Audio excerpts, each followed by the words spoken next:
വാർത്തകൾ തുടരുന്നു. ആദ്യം നോക്കാം പ്രധാന വാർത്തകൾ.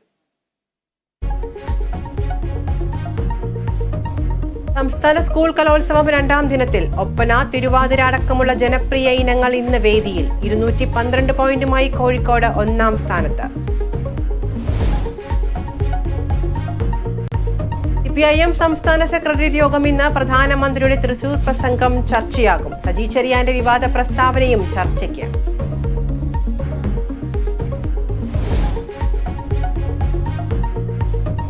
സംസ്ഥാനത്ത് ശക്തമായ മഴ തുടരുമെന്ന കാലാവസ്ഥാ വകുപ്പ്. ഇടുക്കി, പാലക്കാട് ജില്ലകളിൽ ഇന്ന് യെല്ലോ അലർട്ട്. അറബിക്കടലിൽ ന്യൂനമർദ്ദപ്പാത്തി തുടരുന്നു. കേരള തീരത്ത് മത്സ്യബന്ധനത്തിന് വിലക്കില്ല.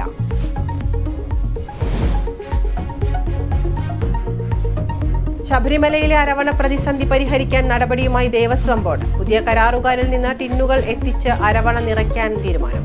പ്രതിദിനം എത്തിക്കുക 1.5 ലക്ഷം ടിന്നുകൾ.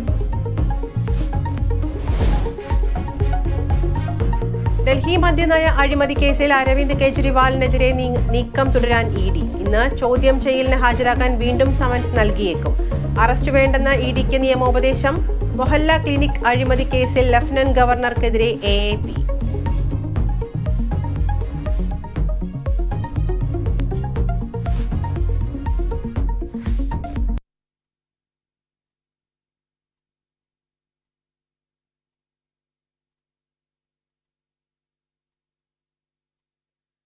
ഒരു പ്രധാനപ്പെട്ട വാർത്തയിലേക്കാണ്. അമേരിക്കയിലെ അയോവയിലുണ്ടായ വെടിവയ്പിൽ ഒരു വിദ്യാർത്ഥി കൊല്ലപ്പെട്ടു. 5 പേർക്ക് പരിക്കേറ്റു. വിവരങ്ങളുമായി അബിന ചേരുന്നുണ്ട്.